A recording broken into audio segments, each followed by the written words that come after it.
I was standing in the driveway of my son Kevin's house on a cold Tuesday morning in November, holding a garbage bag with my clothes in it, when he looked me straight in the eyes and said, "You need to leave, Mama, today. You're creating too much stress in this house and Jessica can't handle it anymore."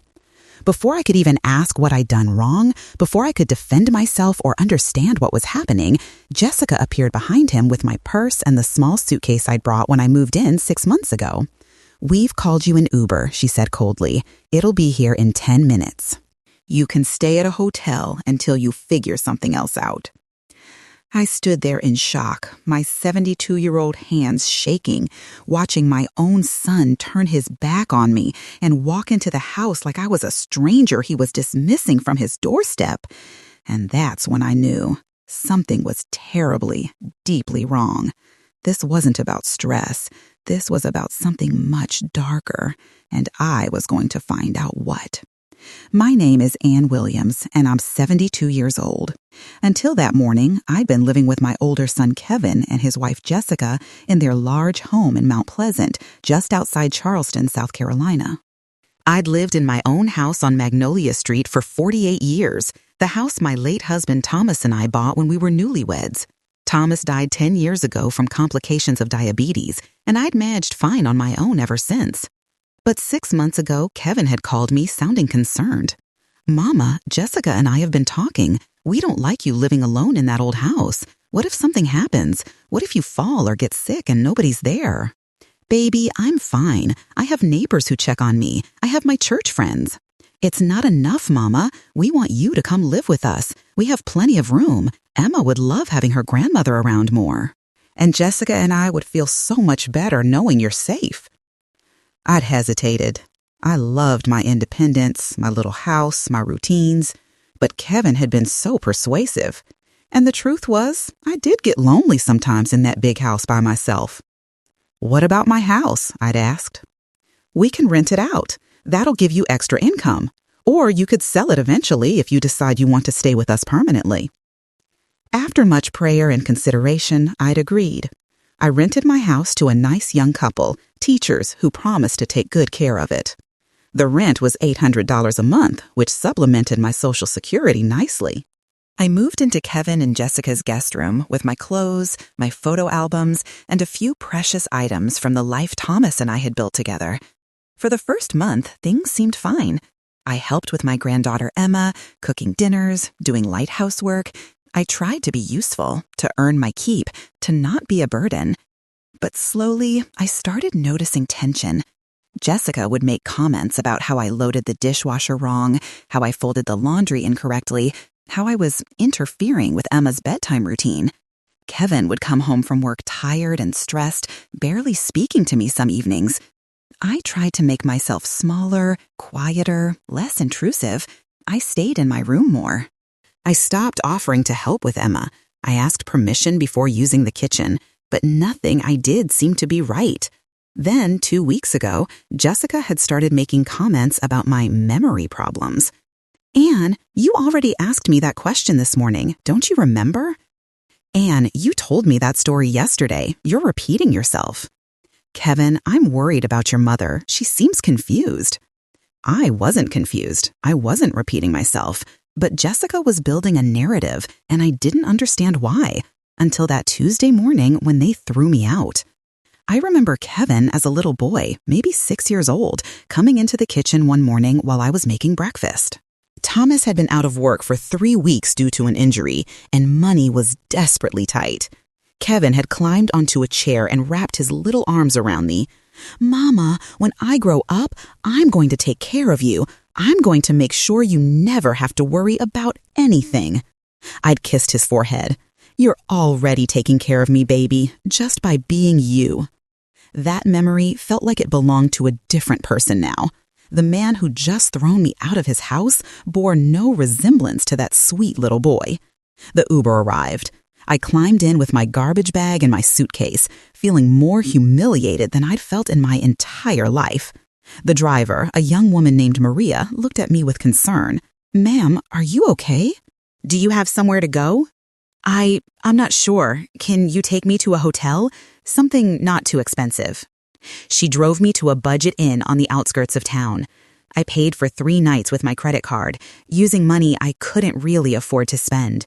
The room was small and smelled like disinfectant and old cigarettes. I sat on the bed and finally let myself cry. What had I done wrong? What stress had I created? Why had my own son thrown me out like trash? If you've ever been rejected by your own child, discarded like you don't matter, you know the particular pain I'm describing. It's not just hurt. It's a fundamental betrayal that shakes everything you thought you knew about love and family. I called my younger son Marcus in Atlanta. When I told him what had happened, there was a long, terrible silence. "Mama, Kevin threw you out? Just like that? With no explanation?" He said I was creating stress, that Jessica couldn't handle it anymore. "What stress? What were you doing?" "Nothing. I was trying to stay out of the way, to be helpful, to not be a burden." "Mama, you're not a burden. You're their mother. What the hell is wrong with Kevin?" "I don't know, baby, but something's not right. The way Jessica's been acting, the things she's been saying about me being confused, it feels planned, like they've been building up to this." Marcus was quiet for a moment. "Where are you now?" "A hotel, the Budget Inn on Highway 17. "Okay, listen, I'm coming down this weekend. In the meantime, you need to figure out your options. Can you go back to your house?" "It's rented. I have tenants." "What about friends, church members?" "I can ask."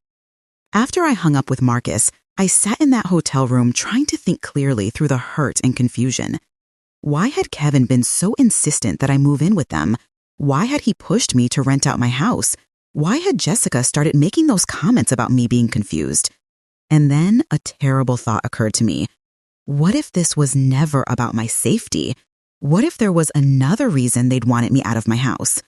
I pulled out my phone and called my bank. When I gave them my account number and asked for my balance, the customer service representative said, "Mrs. Williams, your account shows a balance of $342. My stomach dropped. That can't be right. I had over $15,000 in that account. Let me check the transaction history. I'm seeing several large withdrawals over the past 5 months. 4 withdrawals of $3,000 each made at our Mount Pleasant branch. Mount Pleasant, where Kevin and Jessica lived. Can you tell me who made those withdrawals? I'm sorry, Mrs. Williams, but I don't have that information here. You'd need to come into a branch and request detailed records. I felt sick. Someone had been withdrawing my money. $12,000 gone. But how? I had my debit card with me. I hadn't made any large withdrawals. Then I remembered. When I'd moved in with Kevin and Jessica, I'd given Kevin a copy of my debit card and PIN for emergencies, in case something happened to me and they needed to access my account to pay for medical care or other urgent needs. I'd trusted him, and he'd stolen from me. But I needed proof before I accused him. I needed to be absolutely certain. The next morning, I went to the bank. I requested printed records of all transactions for the past 6 months. The evidence was undeniable. 4 withdrawals of $3,000 each, all made at the Mount Pleasant branch. All made on days when I'd been at home, at Kevin's home, nowhere near the bank. Kevin had my debit card and PIN. Kevin had access to my account. Kevin had stolen $12,000 from me. But what I didn't know yet was why. And I didn't know that the theft went much deeper than I could have imagined. I called Kevin from the bank parking lot. He answered on the 3rd ring, his voice wary. "Mama?" "Kevin, I need to ask you something. Did you withdraw money from my bank account?" There was a pause. Then, "I needed it, Mama. Jessica and I have been struggling financially." "You stole from me?" "I didn't steal. I borrowed. I was going to pay you back." "Borrowed? Without asking? Without telling me?" "That's stealing, Kevin. You're living in our house. You're eating our food. I figured you owed us something for taking care of you." His words felt like a slap. "Taking care of me? You threw me out yesterday." "Because you were creating problems. Jessica was stressed. You were getting confused. It wasn't working." I wasn't confused. Jessica was lying about me being confused. Why, Kevin? Why did she want me out of that house so badly? He hung up. I sat in my car, hands shaking, trying to piece together what was happening. Kevin had stolen $12,000 from me. Jessica had been lying about me being confused. They'd kicked me out of their house. Why? What was the end game? I needed help, professional help. I called the police non-emergency line and explained the situation. They directed me to Detective James Morrison, who specialized in financial crimes against the elderly. Detective Morrison met me at the police station that afternoon. I showed him the bank records, explained about giving Kevin my debit card and PIN, told him about being kicked out of the house. Mrs. Williams, I'm sorry this happened to you. Unfortunately, because you gave your son access to your account, it's going to be difficult to prove theft. Legally, he had permission to access the account. But I gave him the card for emergencies, not to steal $12,000. I understand, and we can investigate. But you should know that cases like this, family financial abuse, are hard to prosecute. The best outcome might be civil court, suing him for the money. There's something else going on, I said. Something bigger than just the theft. The way Jessica was acting, the way they threw me out so suddenly, I think they're hiding something. Do you have any evidence of what that might be? No, but I want to find out. Detective Morrison gave me the card of a private investigator, Michael Torres. He's good, and he's dealt with elder abuse cases before. He might be able to dig up what's really going on. I called Michael Torres from the hotel that evening. When I explained everything, the move, the theft, Jessica's lies, being thrown out, he listened carefully. Mrs. Williams, I'd like to take your case. My fee is $100 an hour plus expenses, but I think there's definitely something worth investigating here. What should I do in the meantime? Document everything. Keep those bank records. Write down every interaction you had with Kevin and Jessica while you lived there. And start thinking about where you can go, because you can't stay in that hotel forever. He was right. I had $342 left in my checking account. The hotel was $85 a night. I could afford maybe 2 more nights, then I'd be broke. I called my friend Miss Geneva from church. When I explained what had happened, she was outraged. Ann Williams, you are coming to stay with me right now. I won't hear any arguments. Miss Geneva was 78, a widow who lived in a small house not far from my old neighborhood. Her spare bedroom was tiny but clean, and she refused to let me pay rent. You're my sister in Christ, she said firmly, and you're going through a trial. This is what family does, real family, not those people who threw you out. I moved into Miss Geneva's house that evening, grateful beyond words for her kindness. Over the next few days, Michael Torres started his investigation. He ran background checks, looked into Kevin and Jessica's financial situation, started asking questions. What he discovered made everything clear, and so much worse than I'd imagined. Michael called me 5 days after I'd hired him. Mrs. Williams, I need to meet with you. I've found some things you need to see. We met at a coffee shop. Michael spread out documents on the table between us. First, Kevin and Jessica are in serious financial trouble. They're 3 months behind on their mortgage. They owe $43,000 in credit card debt. Kevin's been gambling, online poker, sports betting. He's lost over $60,000 in the past year. I felt dizzy. $60,000? Yes, and here's where it gets worse. 3 months ago, they took out a home equity line of credit on their house, $120,000. For what? Officially, home improvements. But there haven't been any improvements. The money went to pay off some of the credit card debt and cover Kevin's gambling losses. But they're already behind on those payments too. So they needed my money, I said slowly. That's why they wanted me out of my house, so they could... I stopped, a terrible realization hitting me. My house? What about my house? Michael pulled out another document. This is where it gets really bad. 2 months ago, someone filed paperwork to transfer the deed of your house on Magnolia Street. From you to Kevin Williams. The room spun. What? The signature is yours, or supposed to be yours. But I'm guessing you never signed anything. Never. I would never transfer my house to Kevin. Then he forged your signature. And Mrs. Williams, if this deed transfer goes through, Kevin will own your house. He'll be able to sell it out from under you. And given his financial situation, I think that's exactly what he's planning to do. I thought I might be sick.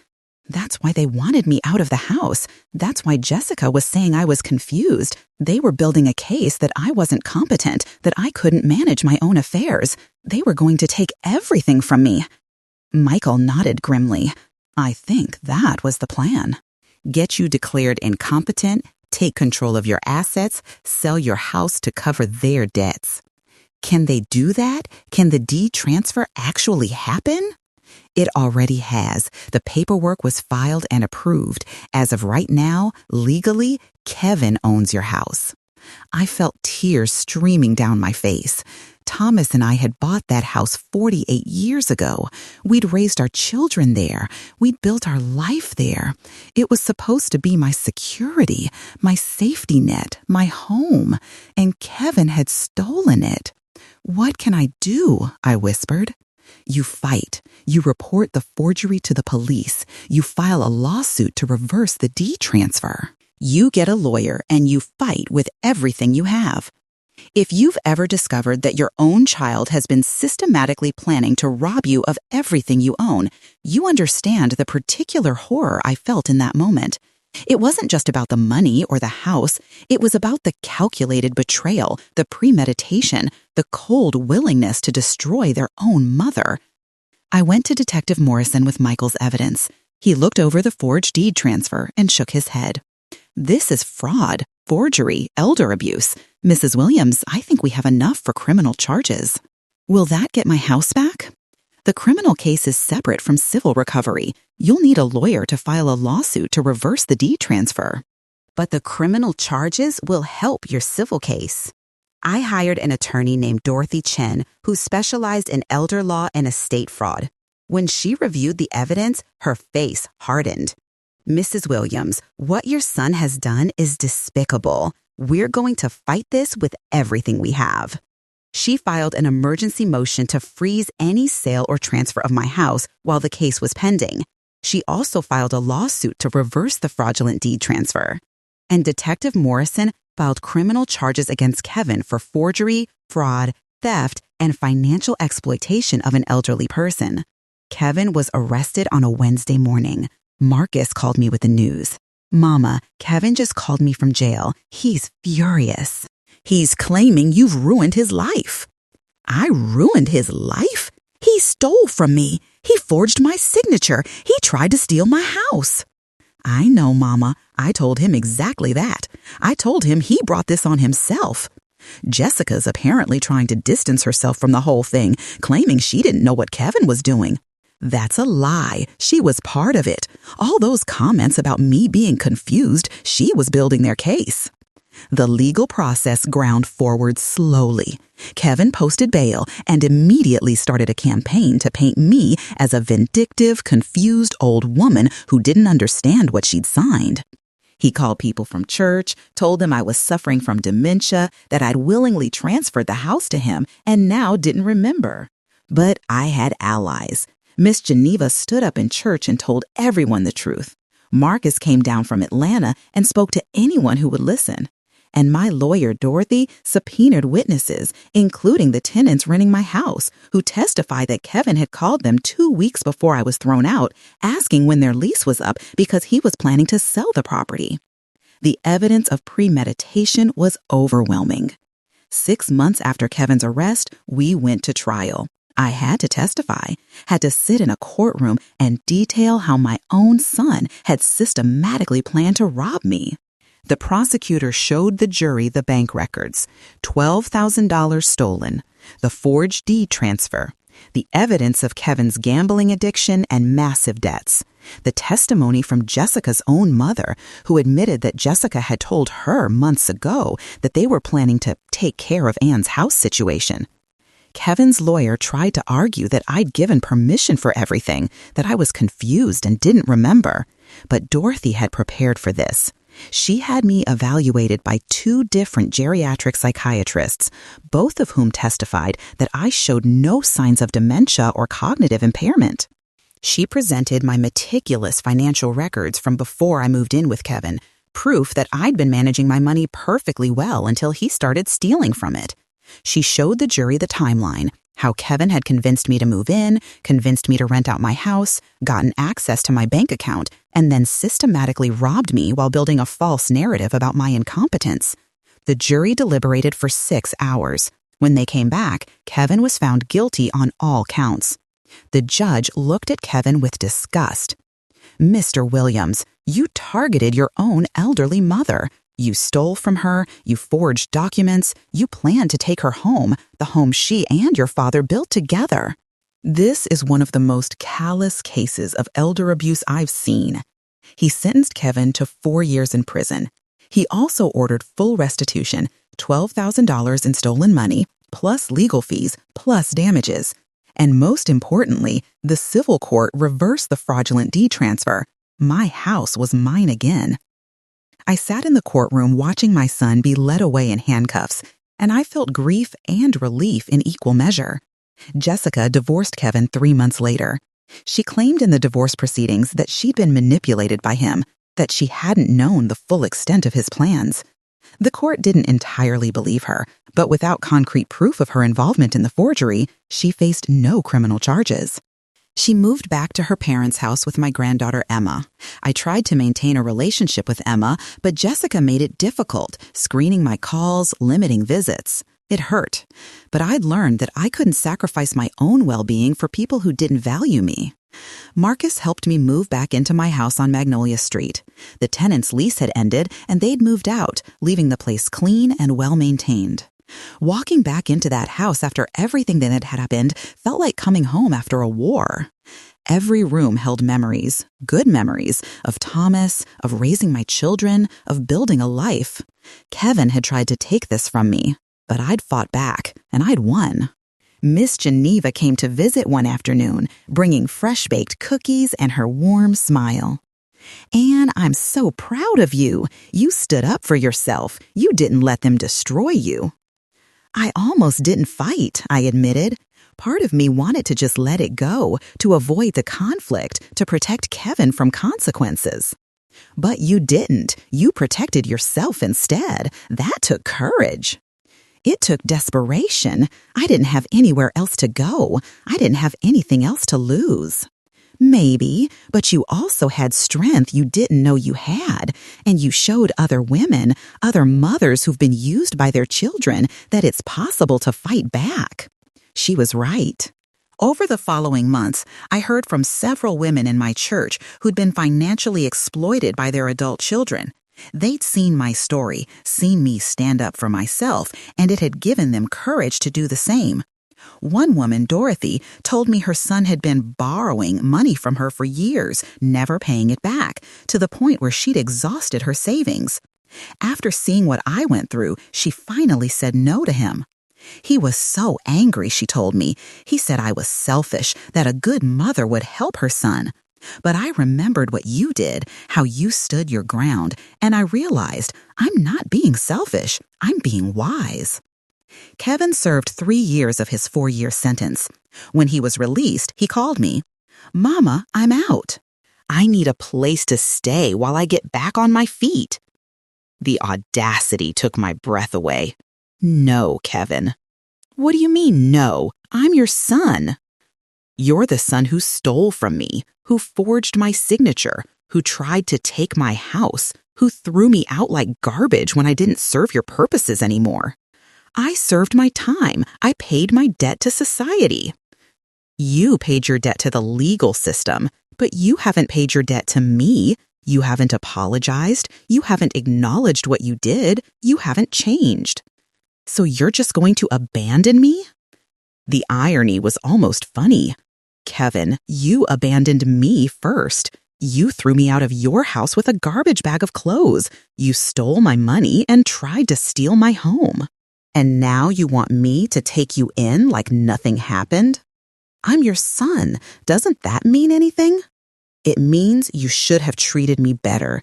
It means you should have valued our relationship more than money.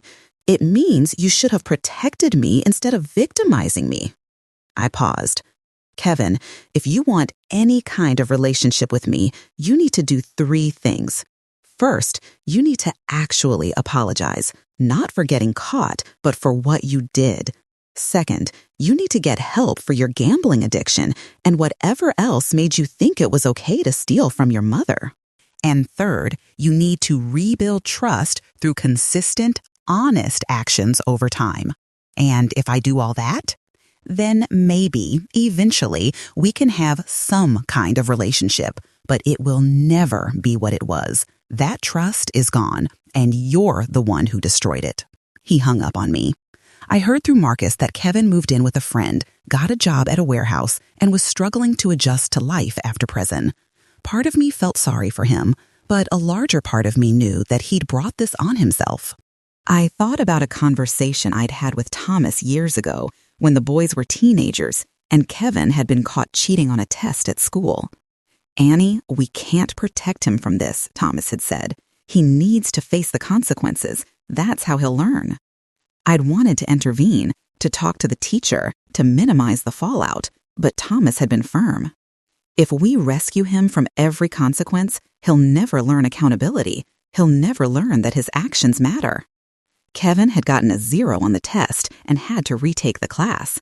He'd been angry at us for not protecting him, but he'd learned, or so I thought. Apparently the lesson hadn't stuck, or maybe we'd protected him too many times after that. Maybe I'd given him too much money over the years, bailed him out of too many problems, enabled him without realizing it.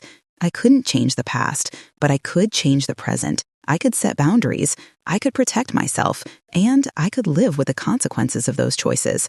Emma reached out to me when she turned 16. She called me on a Sunday afternoon, her voice tentative. "Grandma Ann, it's Emma. I wanted to talk to you." "Hi, baby. It's so good to hear your voice. Mom said I shouldn't call you. She said you're the reason Dad went to prison, that you ruined our family." I took a deep breath. "Emma, honey, that's not true. Your dad went to prison because he stole from me and forged my signature. I didn't make him do those things. I just held him accountable." "I know. I'm 16 now. I'm not a kid. I've been thinking about everything that happened, and I don't think Mom has been telling me the truth." "What makes you say that?" "She told me you were confused, that you didn't know what you were signing when you transferred the house to Dad. But Grandma, I lived in that house with you for 6 months. You weren't confused. You were sharp. You helped me with my algebra homework. You remembered everything." I felt tears welling up. "Thank you for saying that, baby." "I want to see you. Can I come visit?" "Of course, anytime." Emma started visiting me every other weekend. We'd cook together, work in the garden, talk about her life, her school, her dreams. She asked me questions about what had happened, and I answered honestly, not trying to poison her against her father, but not hiding the truth either. "Grandma, why did Dad do it? Why did he steal from you?" "He had a gambling problem. He and your mother had a lot of debt, and I think he stopped seeing me as a person and started seeing me as a resource, as something he could use to solve his problems." "That's messed up." "Yes, it is." "Are you angry at him?" "Sometimes. Mostly, I'm just sad. Sad that he made those choices. Sad that our relationship is broken. Sad that he hurt himself and all of us." "Do you think you'll ever forgive him?" "I don't know, honey. Forgiveness is complicated. I don't hate him, but I also can't forget what he did, and I can't let him back into my life unless he truly changes." Emma nodded thoughtfully. "I think that's fair." Now, if you're listening to this story, if you're an older parent who's been used, discarded, or betrayed by your own children, I need you to hear something. You are not a burden. You are not an inconvenience. You are not a resource to be exploited. You are a human being who deserves dignity, respect, and honesty. And if your children can't give you those things, you have the right to protect yourself, even if it means walking away from them. I know what you're thinking, But they're my children. I love them. I can't just abandon them. Here's what I learned. Loving someone doesn't mean allowing them to destroy you. Family doesn't give someone the right to steal from you, lie to you, or treat you as disposable. Real love includes boundaries. Real love includes accountability. Real love sometimes means letting people face the full consequences of their actions. If your children are using you financially, emotionally, as free childcare or a convenient solution to their problems, and they're not giving you respect or appreciation in return, you have the right to say no. If your children are lying about you, saying you're confused or incompetent when you're not, building a case to take control of your life, you have the right to fight back. If your children have stolen from you, forged your signature, taken your assets without permission, you have the right to press charges, even if it leads to their arrest. I know it's terrifying. I know every instinct tells you to protect your child, to minimize the damage, to avoid conflict. But ask yourself, who's protecting you? If your children won't protect you, you have to protect yourself. Document everything. Keep meticulous records of your finances. Don't give anyone access to your bank accounts or important documents unless you absolutely must. And even then, monitor everything closely. If you notice money disappearing, if papers are being signed in your name, if someone is making you doubt your own competence, get help immediately. Call a lawyer, call the police, call Adult Protective Services if you need to. Get outside eyes on the situation before it's too late. And don't let anyone make you feel guilty for protecting yourself. Don't let anyone convince you that being a good parent means letting your children rob you. Your children are adults. They're responsible for their own choices. And if they choose to victimize you, they need to face the consequences. I pressed charges against my son. I testified against him in court. I sent him to prison. And yes, it was one of the hardest things I've ever done. It broke my heart in ways I'm still healing from. But it also saved my life. It saved my home. It saved my financial security. It saved my dignity. And it taught other women that they could do the same. You can stand up to your children. You can hold them accountable. You can protect yourself. You don't have to accept abuse just because it comes from family. You don't have to sacrifice yourself on the altar of unconditional love. Set boundaries. Protect your assets. Trust your own judgment. And don't let anyone, not even your own children, convince you that you're a burden or that you deserve to be used. You worked your whole life. You raised your children. You built your home, your savings, your security. All of that is yours, not theirs, yours. And you have every right to protect it. Sometimes the greatest act of strength is walking away from the people who misuse your love. Sometimes the kindest thing you can do for yourself and even for them is to let them face the consequences of their choices. I walked away from my son when he tried to destroy me. I fought back when he tried to steal from me. I protected myself when no one else would. And I'm still here, still in my home, still standing, still strong. You can be too. Don't let anyone make you feel small. Don't let anyone make you doubt yourself. Don't let anyone take what's yours. You matter. Your dignity matters. Your security matters. And somewhere in Charleston, there's a 72-year-old widow who fought her own son and won, who protected her home and her future, who refused to be a victim. You can refuse too. Stand strong, protect yourself, and know that you deserve so much better than to be used and discarded. You're not a burden. You never were. And anyone who treats you like one doesn't deserve access to your life. Hold your head high. You've earned that right. Genuine commitment to change. Patricia, I appreciate you saying all this, and I want to believe you've changed. But trust isn't rebuilt with words. It's rebuilt with consistent actions over time. I know, and I'm prepared to do that work. Then let's start slowly. Weekly coffee meetings. We talk, we see how it goes. If you're consistent, if you're honest, if you follow through on your commitments, maybe we can rebuild something. Thank you, Mama. That's more than I deserve. Over the next 2 years, Patricia did exactly what she said she'd do. She worked her receptionist job. She paid $50 a week toward restitution, never missing a payment. She went to therapy.